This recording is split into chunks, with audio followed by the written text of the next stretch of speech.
So much for joining us today, Professor Rohinton, and thank you for your time. And we are here to discuss about the topic about intellectual property right and how we think about it and how we can rethink about it in terms of economy perspective and social perspective.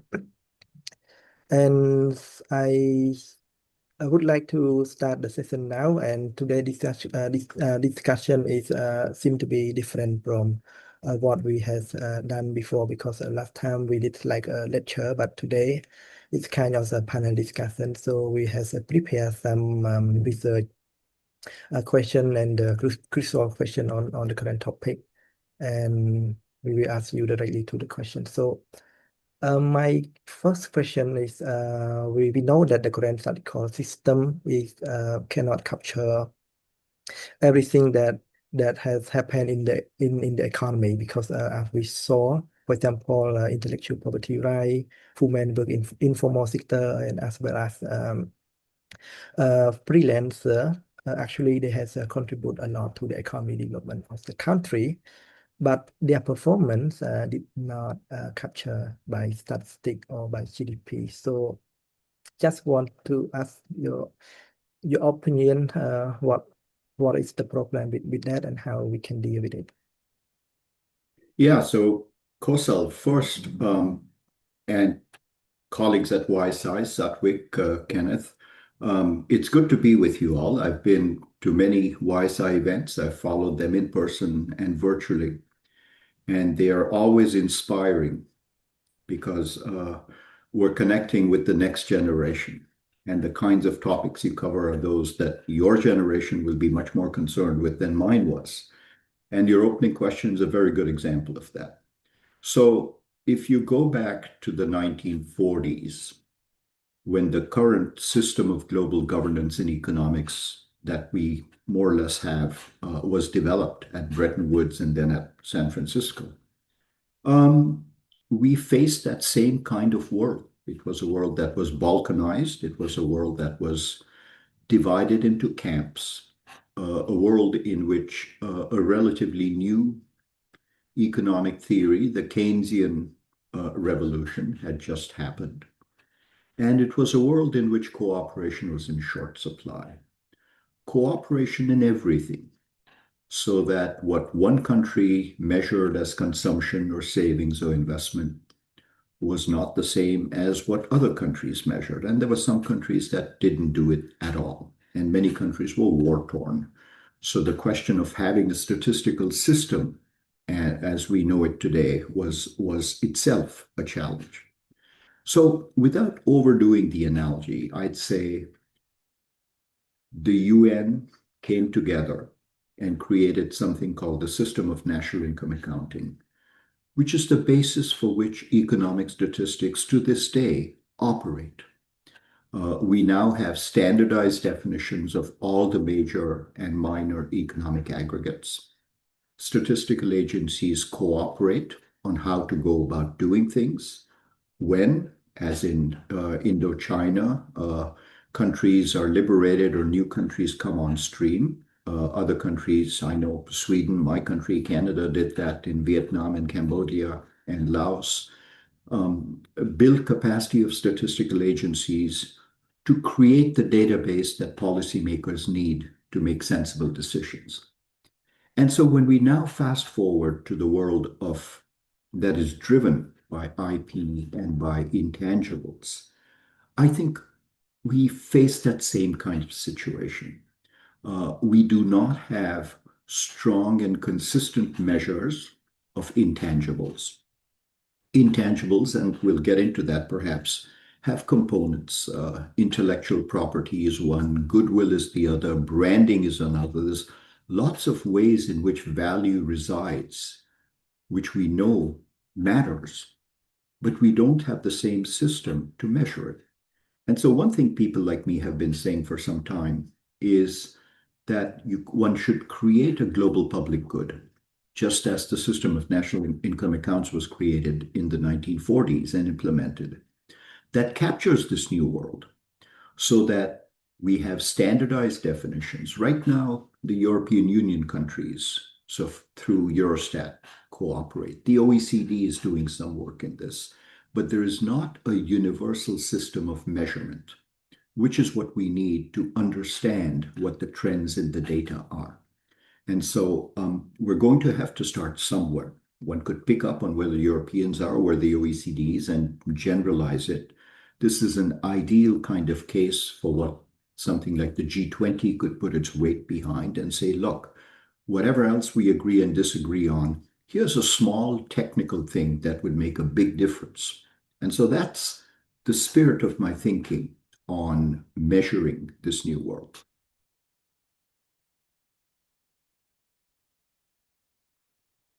Thank you so much. I just want to follow up you regarding the creating the data system that we can use it to account the economy development of the country. And then, for example, some developing country like Cambodia, actually, they are the challenge in terms of data sharing and data management across the ministry.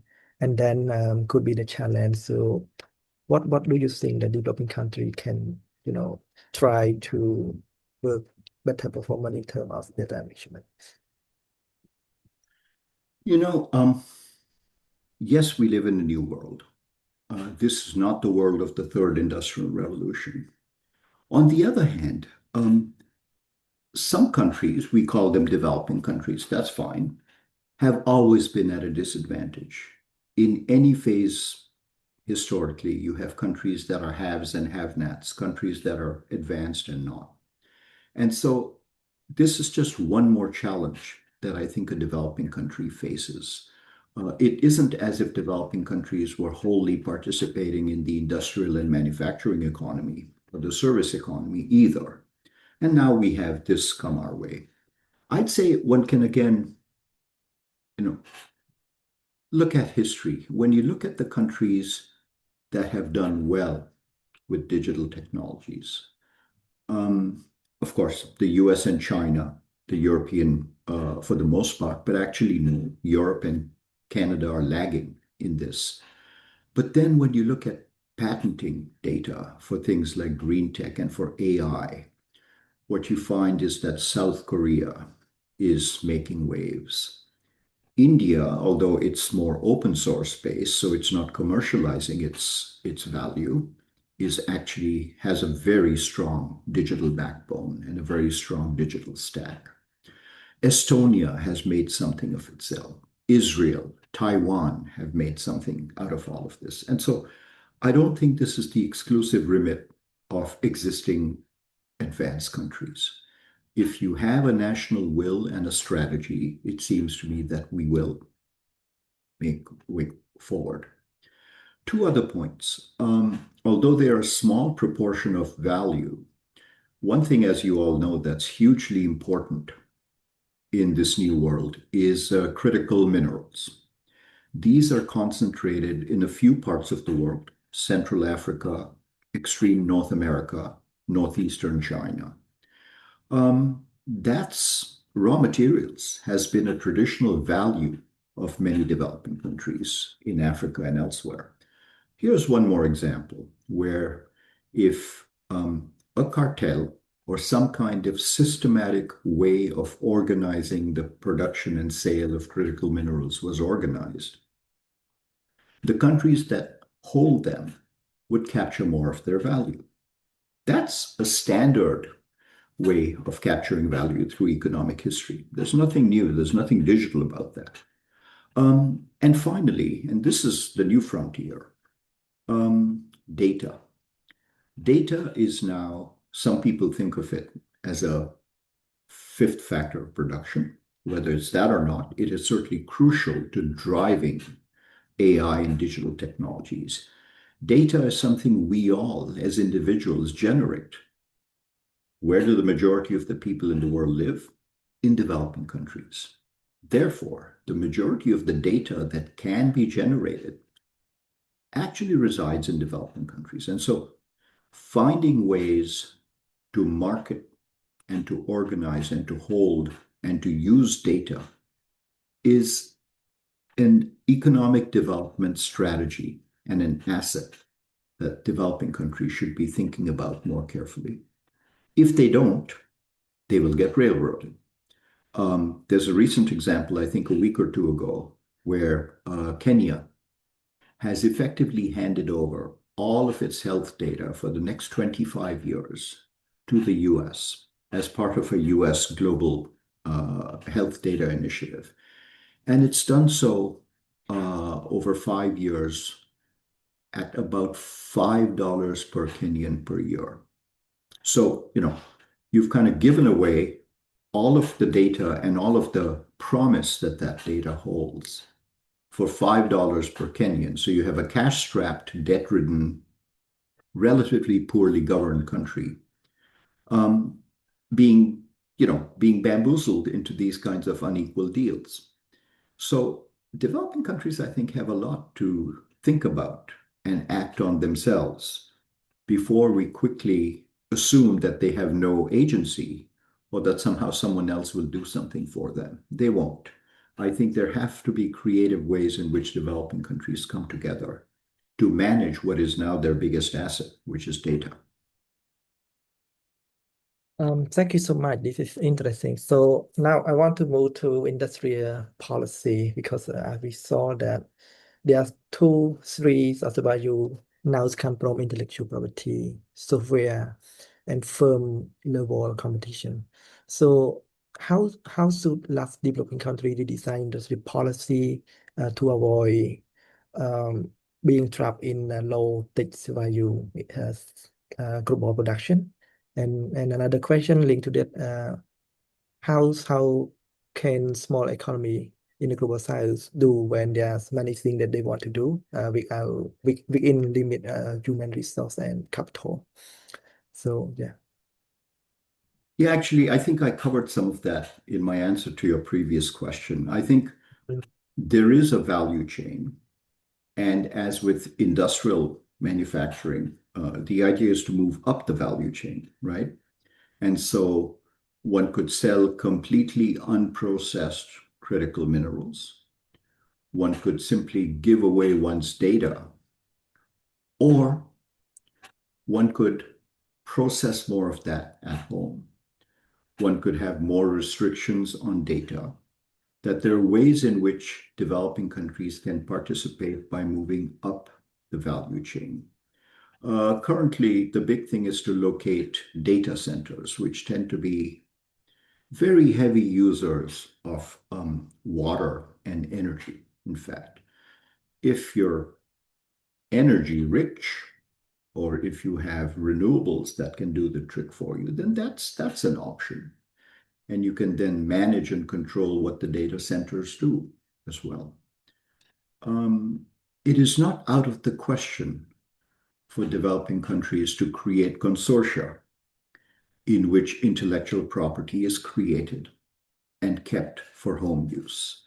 The example I often give is the International Agricultural System, the CGIAR, which was created at the height of the famine-ridden 60s when we had the Green Revolution in India and then the CG, and then a few philanthropies. Ford, Rockefeller, Canada came together and created these agricultural research centers located in developing countries in which they do advanced research on different aspects of agriculture and agricultural policy, creating new breeds, hybrid varieties of more nutritious varieties of plants and fruit and vegetables. And the patent for that is held in the public interest. And although I wouldn't claim that this is the only reason, a major reason why we don't now have famines and why malnutrition and undernutrition is rare and happens in war-torn regions, which is, a wholly separate story, is because of the unsung work of the CGIAR. And so there are ways in which developing countries can cooperate to create IP and to participate in this new world. That all, your question was about, is this industrial policy? That's what the new industrial policy effectively is. It's saying, are there smart ways in which governments can work with the private sector to create value? Are there smart ways in which countries can cooperate to create value recognizing the market on its own is not going to get us there.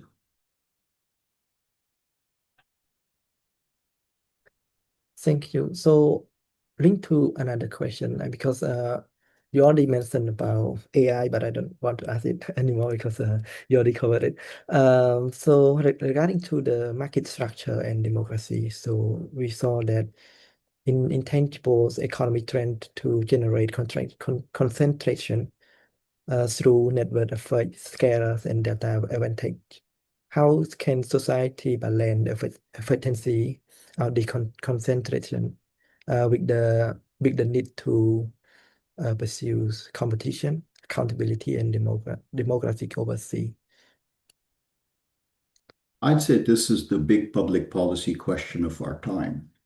Mhm. It's a concentration that isn't just in a few countries of the world. It's concentrated within regions in a few countries of the world. I mean, right now, you're framing the question as a developing versus developed. But what's the big problem in the US? It's inequality driven by technological progress and by hollowing out. The wealth in the US created by digital technologies is not widely distributed. It's in pockets in the Southwest, in the Northeast, and in a few urban centers here and there.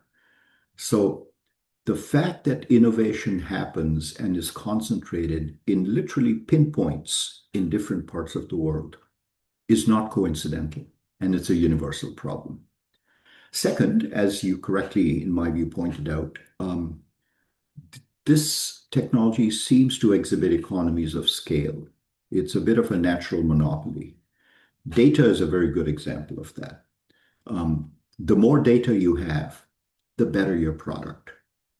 The better your product, the more customers you will have. The more customers you have, the more data you will have, and the better your product. So you're creating a cycle that feeds on itself and reinforces your market prominence. And so the features of this world are one in which there's first mover advantage, there are scale economies, and there's concentration of wealth through IP, and eventually that's basically rent, right? So the solution has to be rooted in the diagnosis of the problem. There's two or three things one can do in a case like this. One is to inject competition, even if it means some inefficiency.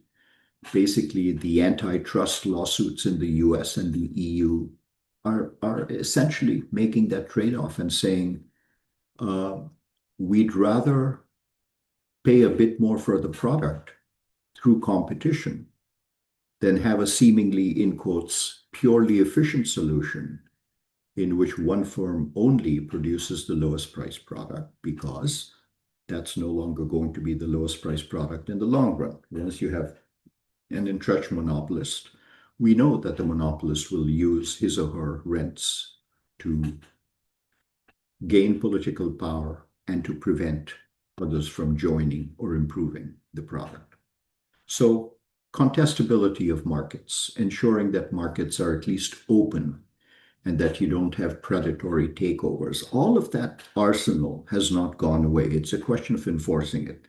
And competition authorities in many countries were languishing. They've now been given a new reason, a new raison d'etre, which is this. The other is more effective taxation.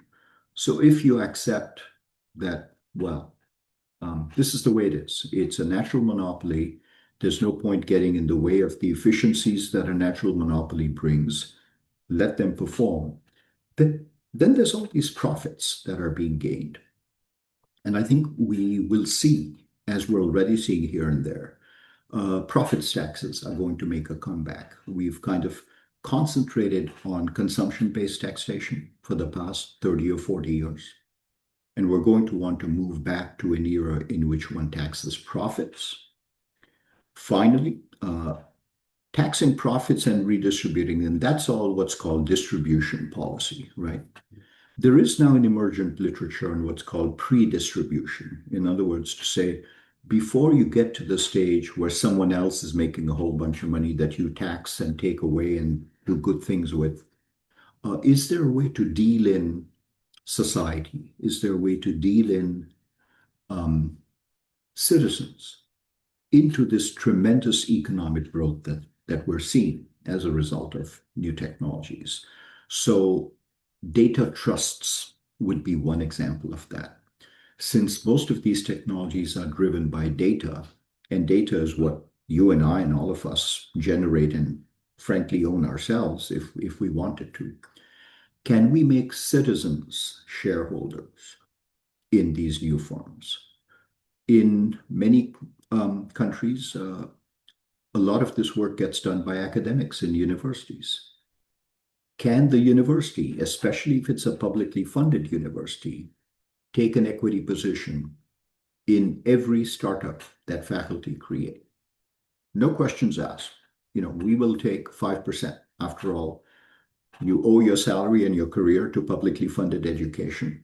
Why would all the benefits from it accrue just to you? Why not deal in the public sector through the university system that way? So there's lots of ways in which one can deal in people. And that's on the economic side. And you had one aspect of your question, which is what about democracy? That's the non-economic side on which we should also be thinking very carefully, because data is being used to create information and knowledge. Good data leads to good information and knowledge. Bad data or data that's willfully misused leads to misinformation and disinformation. And so platform content regulation is a hugely important area. We've seen what Australia did recently by banning social media for people under 16. How enforceable that is. I mean, those are all fair questions. But the reason countries are going this route, countries that are essentially free market, are going this extreme route, is because we know that these products are addictive.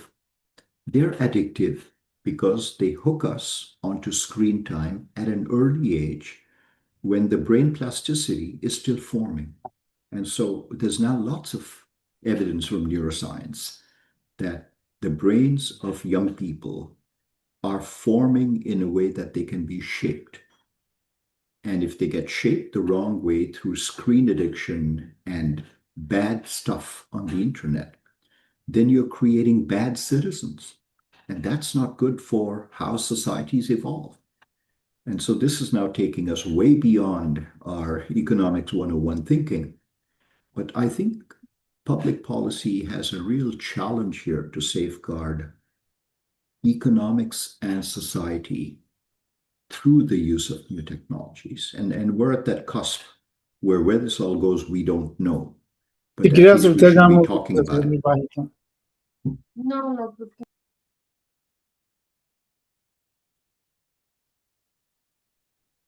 You mentioned about how the government can control or monitor the data and information that accessible or inaccessible online, because right now everyone has their own information and they produce data public itself to social media or online.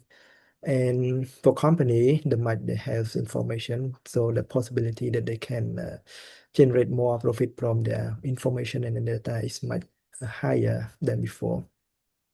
So it's kind of linking between the regulation and rule of law in the country regarding data protection, and also linked to the policy that's set by high-tech industry, or like the Facebook company, for example, they has their own policy. So how the government in the global south or in a developing country, they can work together in order to protect intellectual property, as well as to prevent people from using bad information and then some share that information online, something like what the government in the local country can do with.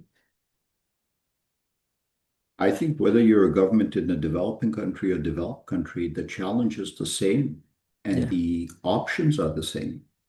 I don't think it matters whether you're developing or developed in some ways.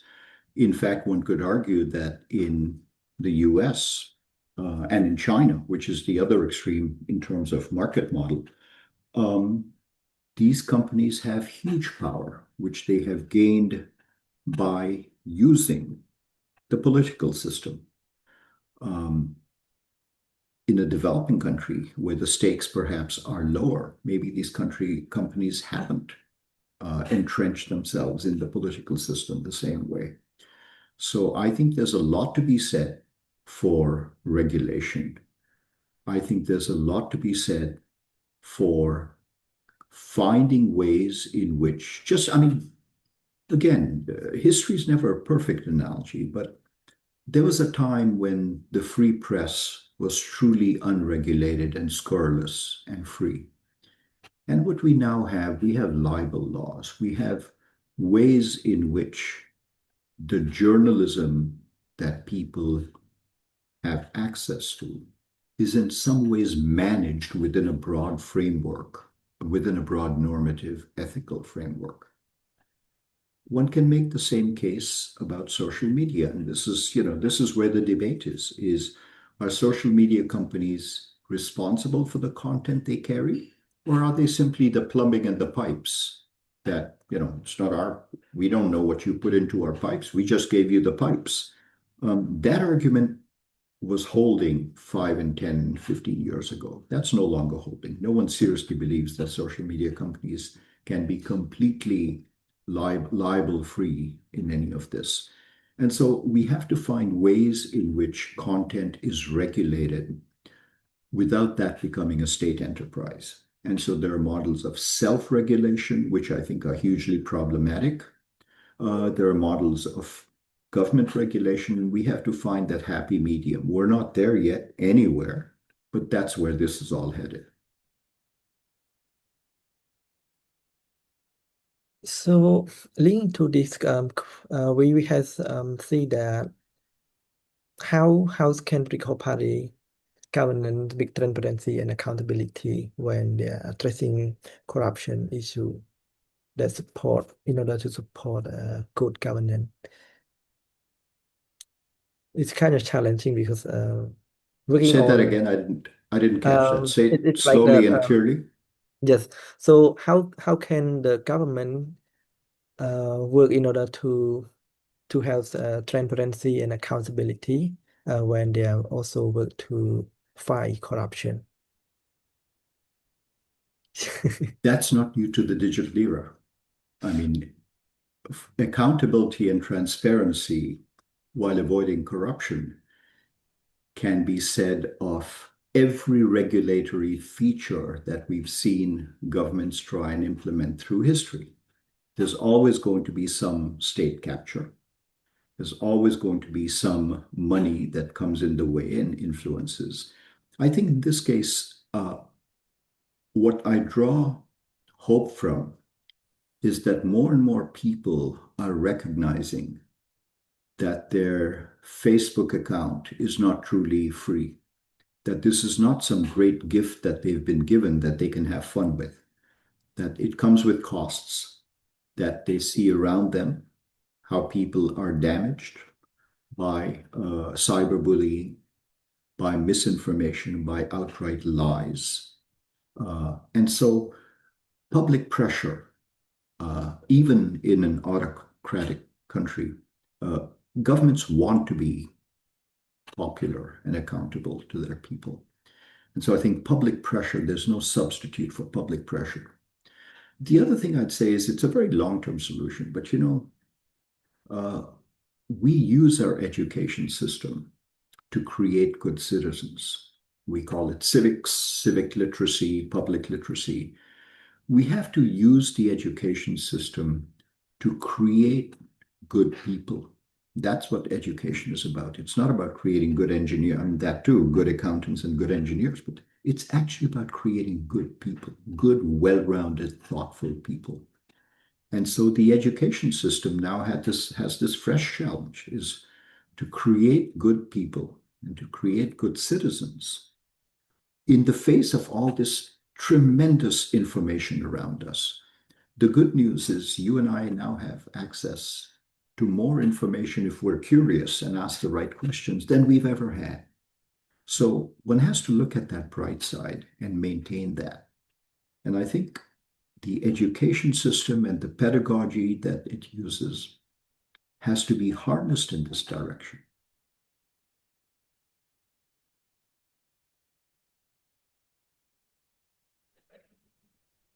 Thank you. So we talk about I just think maybe Sattwick wrote about it that you has assumed that the traditional human right is framework is that's not enough. So what is the your opinion about human right and what the right that you think it is important in the digital bill of right? You know what? Could you guide me to where you are? Because you're not following and I'm not hearing you well. Just tell me Okay, roughly so where we are in the the sequence. question five that Okay, we talk about got it. traditional human rights framework. So what do your what is your opinion about the modern Got it. human rights framework? I I'm one of those that thinks that we actually need a new set of rights here. We have the Universal Declaration of Human Rights, which is what has guided the normative discussion for some time. Um, One example I'd give you from that is the right to privacy, which is enshrined in the UDHR. But the right to privacy was written and interpreted in a different era. Today, with having one of these with you, with all the tracking that we know happens on the web, privacy is a different kind of right than it was 50 years ago when it was framed. Um, we talked a lot about data. Data is driven uh, by the quality of the underlying data. Uh, do we have a right to good data?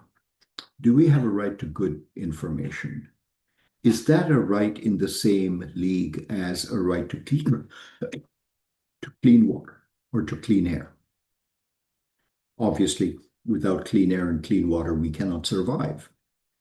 But suppose I put the proposition to you that without clean data, we wouldn't survive for very long either. It may not be 17 minutes, but we'd be gone pretty soon as human beings. And so I think we have to revalue what we value in our rights and revisit them. And again, this is a discussion as we began the conversation by talking about the system of national income accounts. UDHR was driven by the United Nations system. The UN, as the global community, has to drive these discussions. And if it means coming up with a new set of principles that guide us, then so be it.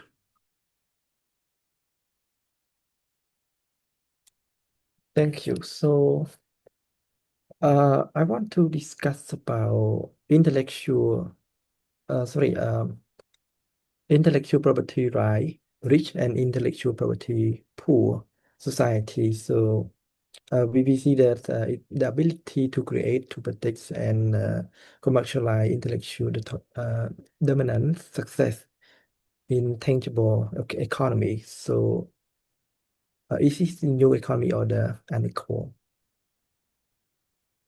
Again, could you repeat that? Um, we want to talk about intellectual right, rich and intellectual rights poor. So it seems that we see that the new economy or the right now it seems to be unequal. So how uh, we deal with it?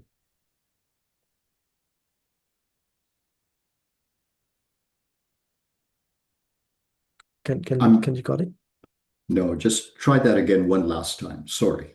Okay, no worry. So we talk about that if the ability to create, to protect, and commercialize intel intellectual right uh, determinant success in the incredible economy.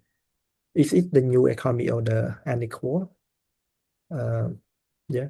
Ah, I would say inherently yes, but that's true of any technological revolution. Uh, it tends to be a bell-shaped curve, right? That initially a few people innovate, a few people take risks, and therefore it's those few people who benefit if the innovation succeeds. And so inequality tends to go up because a few people become wealthier.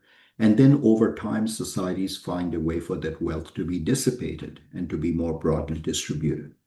And when that happens, you find that you reach the tip of your bell curve, and then inequality should, in principle, other things being equal, come down again. I don't think that's any different with the current revolution. It is driven by a form of monopoly rent, which is IP, as you pointed out. And that IP is concentrated among a few. Therefore, you find fabulous amounts of wealth being created and handled by a few people in a few countries in the world.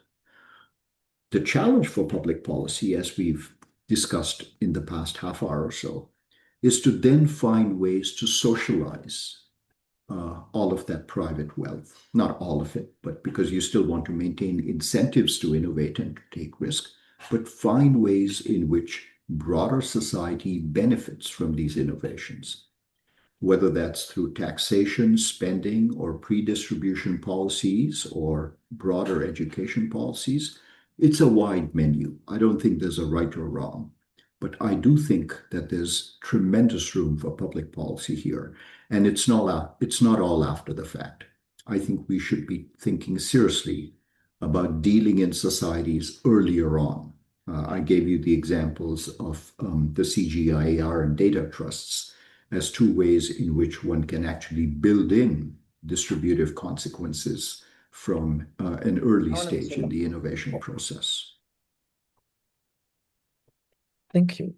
You mentioned about fiscal policy that we can use it for public investment in important sector like education and make sure that redistribute the opportunity for people across the country. So, but the challenge for most countries, yeah, we know that fiscal policy and public investment is important, but it seems that countries still challenge in terms of find the right way in order to develop access to resource and opportunity for their people in terms of income inequality, for example. So how we can deal with it in terms of using fiscal policy in the right way that can uh, protect intellectual property right and promote welfare of the people. Yeah, I think fiscal policy is only one tool among many. Fiscal policy basically depends on your capacity to tax. You can only spend through deficit financing for so long. And so there's two sides to this coin.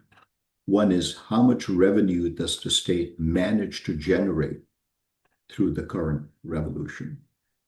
And then how much of that does it choose to spend and on what? And so that has nothing to do with AI, nothing to do with digital technologies. It's a very broad public finance economics question.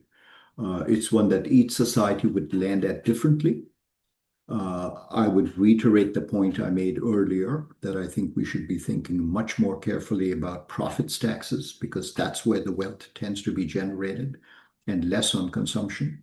There are some extreme ideas, very interesting ones coming out now about how basically government provides public goods like education, health, and transport for free through the revenues it raises through profits taxes, and that citizens who essentially have become gig labor can then use the public system to move, to learn, and make a living.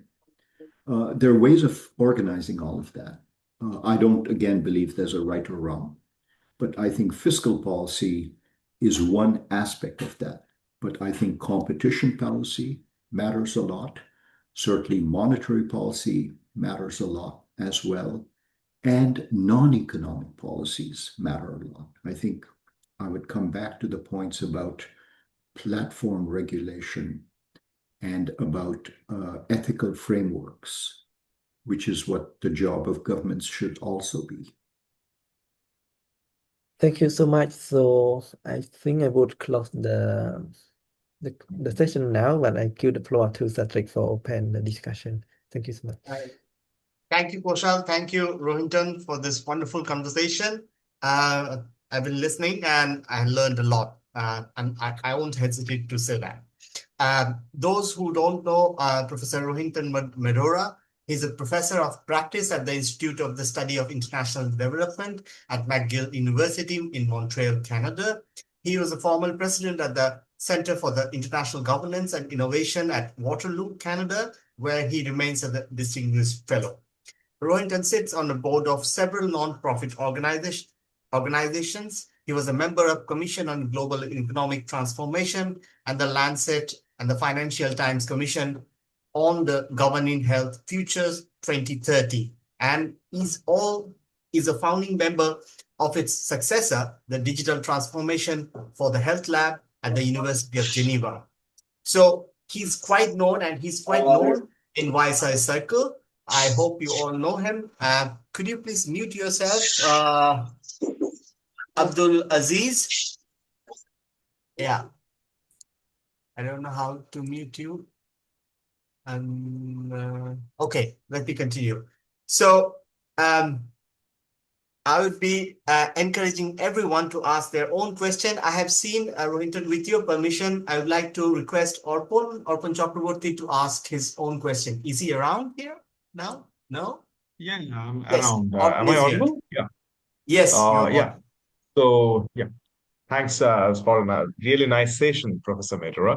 So, Neil, I was like looking at some recent data and on the number of patents filed in China versus the United States. And what I was curious about the border pattern that this data may suggest, like there are a lot of if you see the data of number of patents for each country, this US and China is like the major they're filing a lot of patents. So my question is like, is it like indicated towards a gradual shift in the economic and technological power from the traditional developed world towards the global south? And I will be really very interested to learn your perspective on it. Yeah, Arpan, I think that's a very good question, and I think its basis is absolutely correct. If one looks at patenting data, recognizing that patents are not a perfect measure, but they are the best measure we have. And even if you recognize that there's some pollution in the patenting data, that some countries overstate them, some patents are frivolous, all of that stuff, but that's a constant, right? The trend is exactly as you say. Something like 80 to 90% of patenting in AI, let's stick to AI for now, are controlled by the US and China. In fact, China now generates more patents in this area than the US does. China surpassed the US in patenting about 5 or 7 years ago, depending on how you calculate. My colleague Jim Hinton has just produced a paper this week on sort of global AI patenting trends that at the Balsillie School of International Affairs that I'd highly recommend that you look at if this interests you. And the fact is, this is now a two-country game. You have about 6 other countries, Germany, Japan, France, the UK, Canada, South Korea is in there, I think, which vie for the remaining, 10, 15%. But it's very much a game dominated by 2 superpowers. The fact that one of those is China adds credence to your question about, does this mean that the global south is now rising? I'd say yes. I'd say even though India doesn't feature in these statistics, the Indian stack of digital ID, health ID, justice, financial inclusion, payments is one that is seen as a viable way for developing countries to organize themselves around digital technologies. And therefore, the fact that the Global South is now more prominent in these statistics than before is true. Whether that leads to a new Cold War or whether that leads to a cooperative solution is the big question, and we don't know. Until President Trump's deal with China recently, we all thought this was now the new Cold War. But I think some of the cooperation on chips and elsewhere that we're seeing might bode well for that. Now, cooperation in and of itself is not a good thing either. I mean, two bad actors can cooperate and leave the rest of us frozen. So, I don't know where we stand on the US and China cooperating. But broadly speaking, I'd rather see cooperation than not in something like this, especially in the creation of norms and standards. So it's a concentrated game. It's a two-country game, and the rest of the world is watching. Thank you, Orpon. Thank you, Rohinton, Thank you. for Thank this. you. Yeah. Orpon, I think you have another question. Maybe you want to give it a try. Then I will move to any other person who would like to ask a question. Otherwise, I have a few questions to ask also. Yeah. Yeah, I was actually also heard about some of the recent research articles. Like this suggests this extensive use of AI technologies may reduce some sort of cognitive capacities. But when we see nowadays in India and other, I don't know about other countries, but in India there has been a lot of pattern among the research scholars, also of other students, other people. They are excessively using the artificial intelligence technologies. So, from an economist perspective, how should the public policy regulations be designed to balance this productivity gains from AI? And there are obviously some of the negative externalities on human capital formation. So, I would like to know your perspective. Yeah, I mean, I wish I knew the answers to these very important questions. I think we're all driving in the dark here. I don't think there's any country or government that knows exactly what it's doing, even when sometimes we think they do, and when often attributes superhuman powers to the governments of China and the US just because they're China and the US. And the fact is, they too are driving in the dark. I don't think they all have some magic secret on how to manage these things. With AI, there's grades of cognitive dysfunction, right? And what you absolutely want to avoid, and historically it's been in the realm of science fiction, is so-called singularity. Singularity is where humans lose control of an AI system. It truly begins thinking and acting for itself without any agency on the part of humans. We're not there yet. At that stage, I'd say your question is absolutely a valid one, is you want to avoid singularity at any cost. It is the equivalent of trying to avoid a nuclear holocaust, which is what drove public policy for decades after World War II. It was that same thing, is avoid at any cost the use of nuclear weapons that would destroy humankind. We now would say the same about singularity.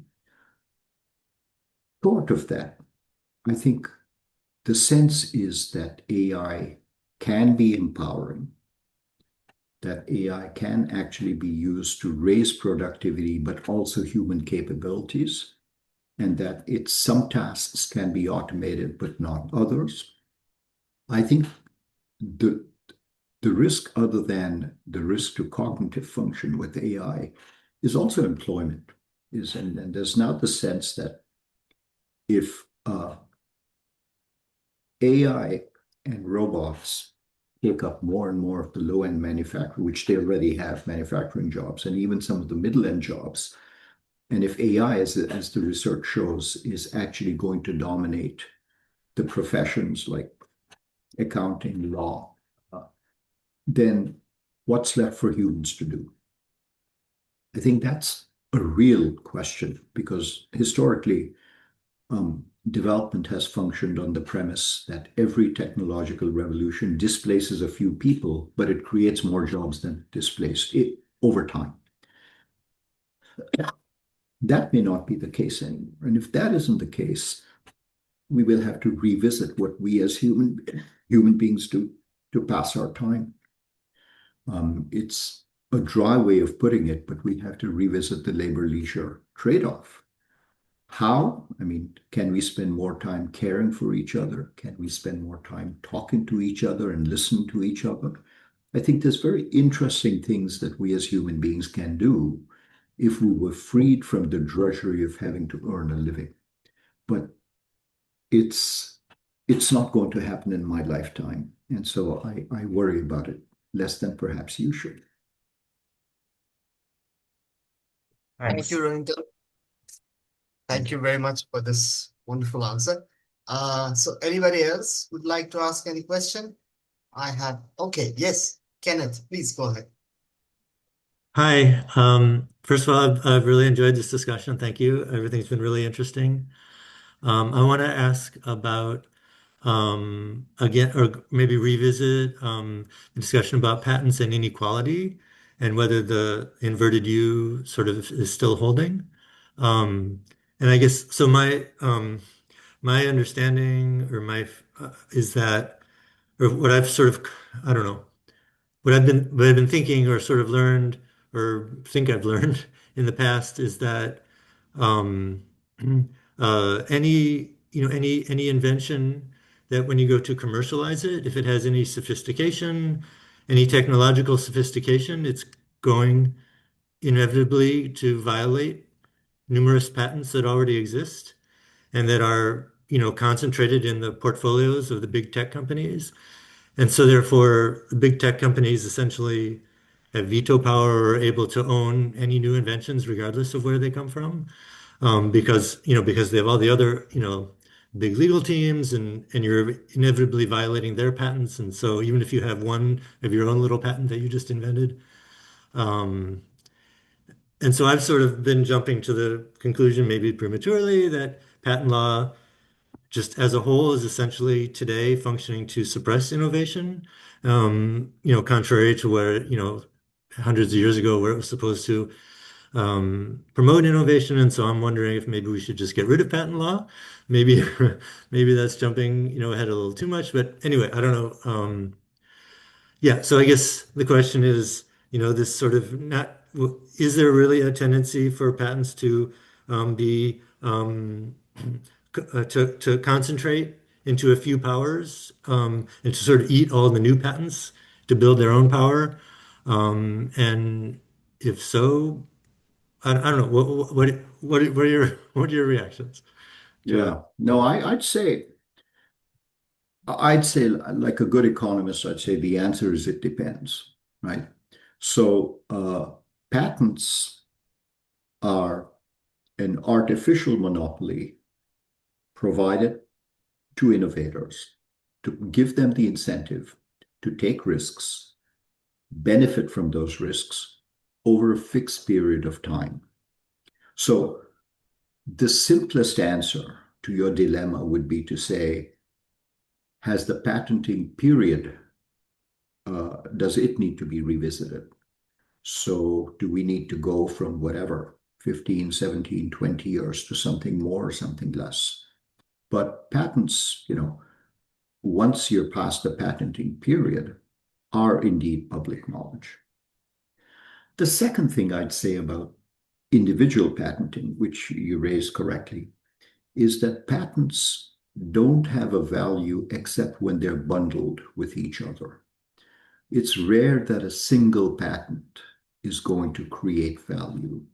It's when someone, i.e. a firm, has the foresight to bundle different patents together that you create this kind of situation in which value is created. So this thing, comprises about 500 or 1,000 patents.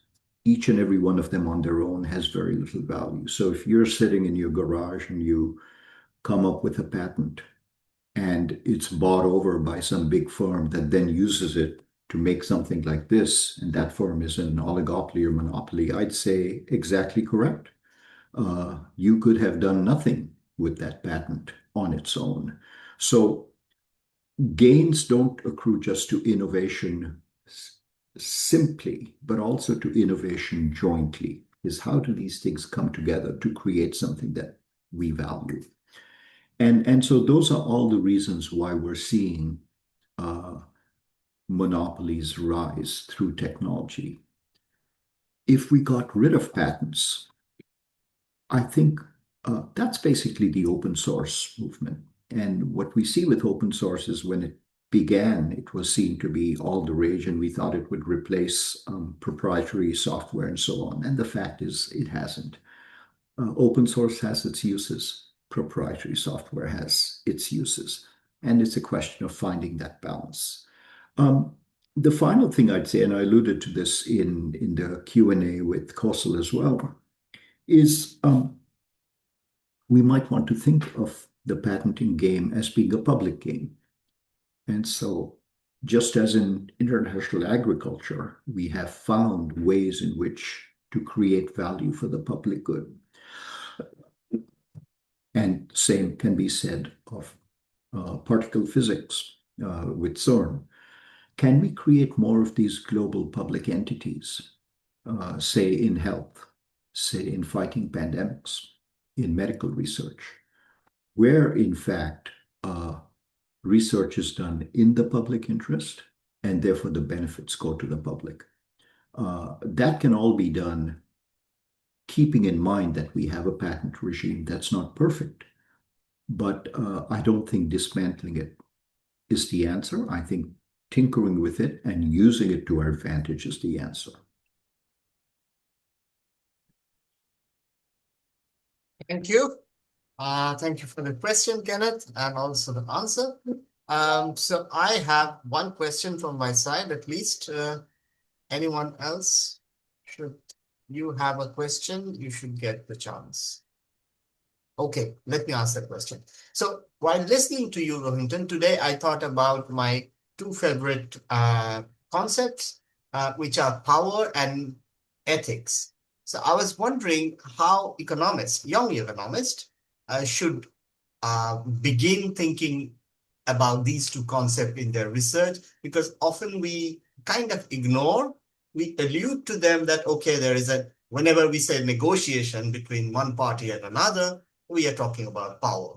And you just mentioned a few moments ago how to deal with the various social issues. Should we discuss about empathy, sharing knowledge, etc., etc. So I was thinking about ethics. So how do you think these two concepts should start meaning to economists or economics as a profession? Yeah. You know, Sattwick, the thing, power and ethics is something that should drive us as human beings.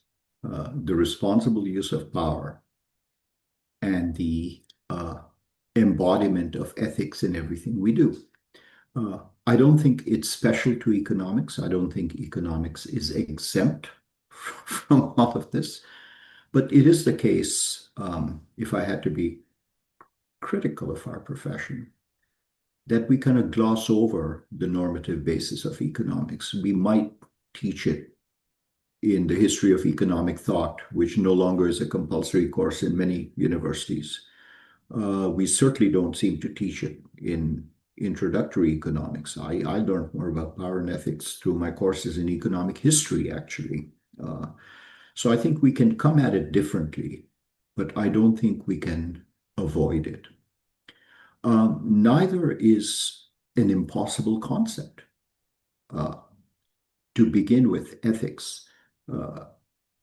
I think the ethical basis for what we do matters hugely. And I gave an example of how we might want to revisit the Universal Declaration on Human Rights to bring in aspects that new technologies have now thrust into our world. And that actually then should inform the way economic policy is organized. So if, for example, you believe that right to clean data is actually a right, then that would inform the way economic policy vis-a-vis digital platforms is formulated. So there's a connection between the ethical basis and economic manifestations of it. Power is one of those things, except in game theory, we don't really think about it much. We either assume perfect competition in which power doesn't matter, or we assume that fair or efficient outcomes will arise because the market determines them a certain way. In reality, power is what determines how new technologies play out. And so rediscovering political economy in which you actually explicitly build in power into the way economics functions is probably the way to go. I mean, that's probably driving 95% of our economic policy discussions without us even knowing it. We don't call it that anymore, but that's what it is. The whole question of rebalancing the basis between citizens, their governments, and firms is all about power. And ultimately, I think power is what you let it to be. And so I come back to my point that we need good and active citizens who exercise their agency in a way that the public good is furthered. We elect or select governments to represent our collective will. We know that that's an imperfect process, but that's the way we do it. And when that doesn't work, it is in our hands to change that. But I don't think one can go much beyond that, except to say that these are balances to be struck. Thank you. This is quite inspiring. Thank you very much. So if there is any more question, please, this would be the last chance to ask.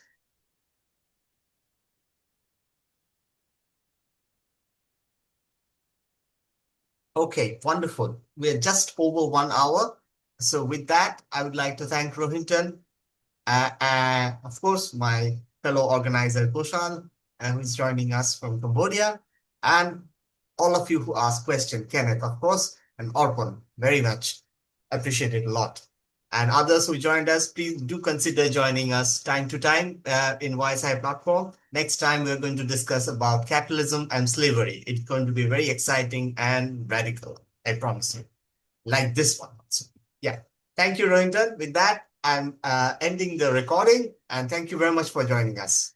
My pleasure. Good to talk to you all and see you all. Bye. See you, Bye. everyone. Thank Bye. you so much. Bye.